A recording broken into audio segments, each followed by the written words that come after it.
Και πάμε να συζητήσουμε άλλες πιο παλιές και πιο δυσάρεστες ιστορίες. Έχω καλέσει τον κύριο Δημήτρη Σωτηρόπουλο, είναι καθηγητής σύγχρονης ιστορίας. Γεια σας, κύριε Σωτηρόπουλε, πώς είστε?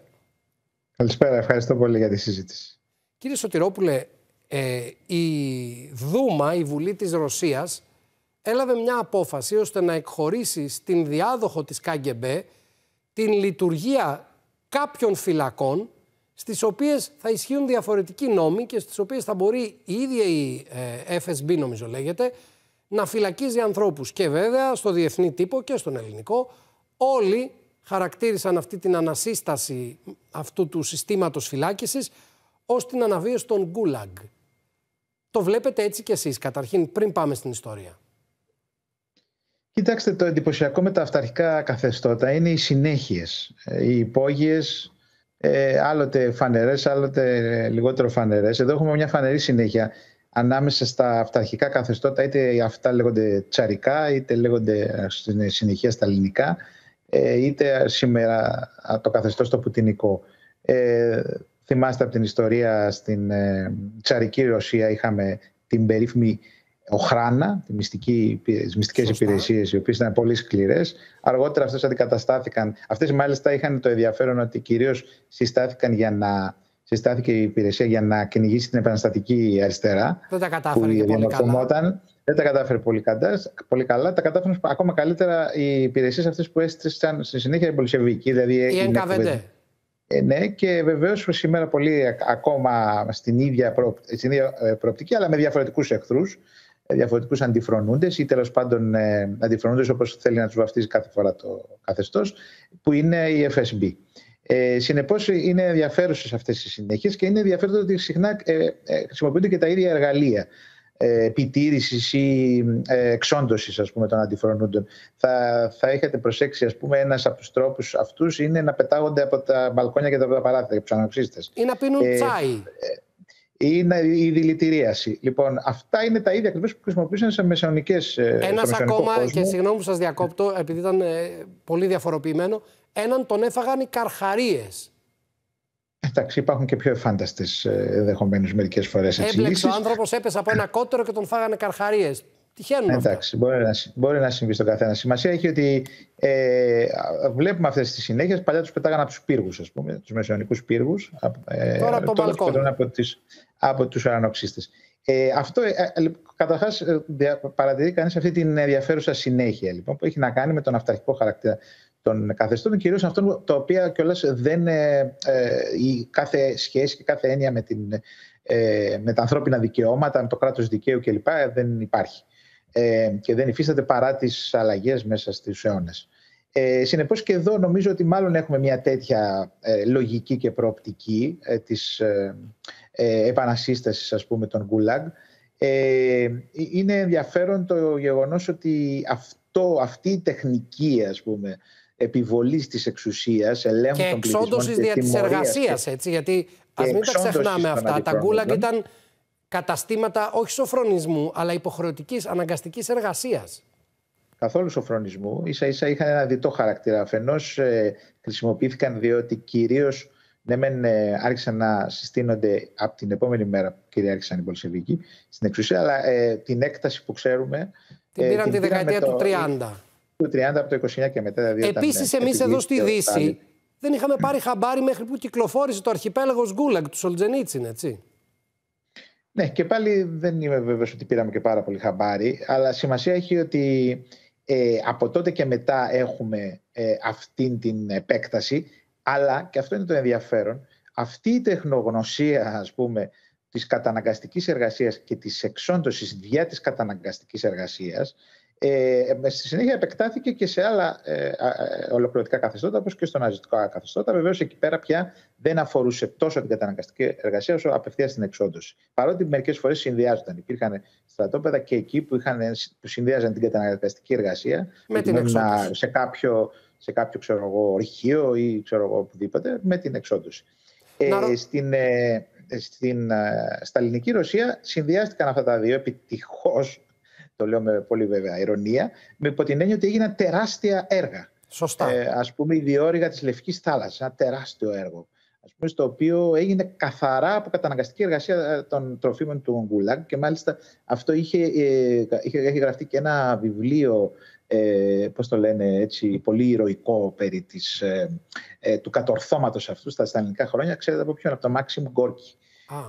Λοιπόν, έχει ενδιαφέρον, ο οποίος είχε γίνει έτσι απολογητής του καθεστώτος και υμνητής του καθεστώτος δια αυτού το βιβλίο. Άρα λοιπόν συνδέθηκαν με αυτό, αλλά αυτό βέβαια, επειδή από αυτά τα στρατόπεδα πέρασαν, δεν είμαστε και πολύ βέβαιοι για τους αριθμούς, αλλά πάνω από 18 εκατομμύρια άνθρωποι. Πεθάναν, έλεγα προηγουμένως στο Σάκη Μουμτζή, ότι οι αριθμοί λένε ότι 1,5 με 2 εκατομμύρια άνθρωποι πεθάναν όχι από εξόντωση, από εκτέλεση κάτι τέτοιο, αλλά από τις συνθήκες. Ήταν τόσο κακές οι συνθήκες. Τους αφήναν στο κρύο, τους βγάζαν γυμνούς στο κρύο. Τους δίνανε μόλις 800 θερμίδες φαγητού για να δουλεύουν σχεδόν 18 ώρες την ημέρα. Αυτά. Ακριβώς. Και θέλω να έρθουμε τώρα λίγο και πάλι στο τώρα. Καταρχήν, συγγνώμη, πριν πάμε στο τώρα, θα είναι η τελευταία μου ερώτηση. Τα κομμουνιστικά κόμματα ανά την Ιφίλιο και στην Ελλάδα αποδέχονται τη θηριωδία των Γκούλαγκ ή προσπαθούν να ξαναγράψουν την ιστορία? Ναι, κοιτάξτε, σήμερα δεν έχουν μείνει πάρα πολλά κομμουνιστικά κόμματα με την παραδοσιακή τους μορφή. Συνεπώς, αυτή η κομμουνιστική παράδοση... Εμείς έχουμε εδώ στην Ελλάδα. Εντάξει, ναι, προφανώς έχουμε. Άρα λοιπόν, σε αυτές τις λίγες περιπτώσεις που έχουμε, είναι λίγο θολή αυτή η σχέση, ας πούμε, με το ιστορικό αυτό παρελθόν και η αναγνώριση αυτών των εγκλημάτων. Ξέρετε, επειδή η ιστορία του κομμουνισμού είναι μια ιστορία που μοιάζει αρκετά με την ιστορία του χριστιανισμού κατά μία έννοια, το λέω αυτό διότι η πίστη ήταν τόσο δυνατή στα ιδανικά αυτά, που ήταν πολύ εύκολο αυτή η πίστη να μετατραπεί σε μια μυτσαλοδοξία ή σε μια τύφλωση, ας πούμε, μπροστά σε πράγματα που ήταν προφανή και άρχισαν να γίνονται πολύ γνωστά. Όπως τα Γκούλαγκ και το Γκόλντομορ, ας πούμε. Ακριβώς. Ο λοιμός της Ουκρανίας είναι αυτό. Ο λοιμός της Ουκρανίας, ακριβώς. Ο οποίος μάλιστα τώρα, τα τελευταία χρόνια, τις τελευταίες 2 δεκαετίες ίσως, είναι που τον αρνούνται οι κομμουνιστές ακόμα και σήμερα. Απολύτως. Αλλά το ενδιαφέρον είναι ότι χρειάστηκαν 2, νομίζω, πολύ κομβικά γεγονότα, δηλαδή η εισβολή του 1956 στην Ουγγαρία και στην Πράγα το 1968, για να αρχίσουν να πέφτουν σταδιακά αυτές οι ψευδαισθήσεις, οι οποίες ήταν πολύ ισχυρές ακόμα και σε μεγάλους διανοούμενους, ανθρώπους δηλαδή που δεν περιμένεις ότι θα ήταν τόσο τυφλωμένοι απέναντι σε τέτοιες θηριωδίες.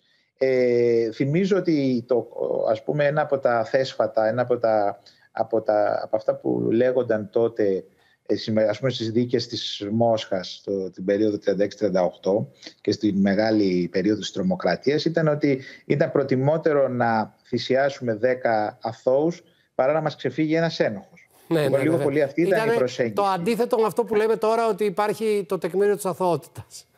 Ακριβώς. Σε ένα αυταρχικό καθεστώς είναι αντιαποδολογισμένη αυτή η θεωρία. Καλύτερα να θυσιάσεις πολλούς αθώους και να πιάσεις έναν που ίσως είναι ένοχος ή τέλος πάντων στα μάτια του καθεστώτος. Γι' αυτό και βεβαίως εκεί δεν βρέθηκαν απλώς 18 εκατομμύρια, βρέθηκαν κατά τεκμήριο άνθρωποι που δεν είχαν καμία σχέση με κανένα έγκλημα. Αρκούσε να πεις ένα αστείο, ας πούμε, για τον Στάλιν για να βρεθείς εκεί.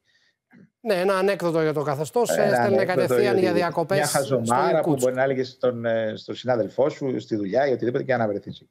Έχω μια τελευταία ερώτηση και με αυτή θέλω να κλείσουμε, γιατί μας πήρε και ο χρόνος.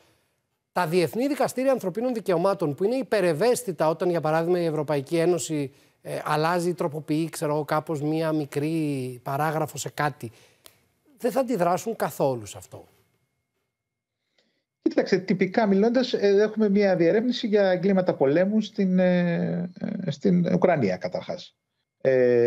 Και εδώ μια πολύ, πολύ μικρή σύντομη παρένθεση στο Ντονέτσκ, που είναι μια από τις περιοχές και τις επαρχίες που ξέρουμε ότι σήμερα είναι διεκδικούμενες και γίνονται φοβερές μάχες και στο παρελθόν και τώρα. Ήταν μια περιοχή στην οποία κυνηγήθηκαν και στάθηκαν στα Γκούλαγκ και ελληνικής καταγωγής πληθυσμοί. Είναι και μια άλλη παράμετρο. Βέβαια, μας το έλεγε χθες ο κύριος Συρίγος. Πήγε σε ένα Γκούλαγκ στο Καζακστάν.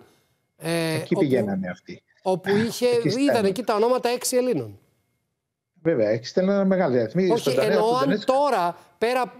Καταλαβαίνω αυτό για την Ουκρανία, διερευνάται.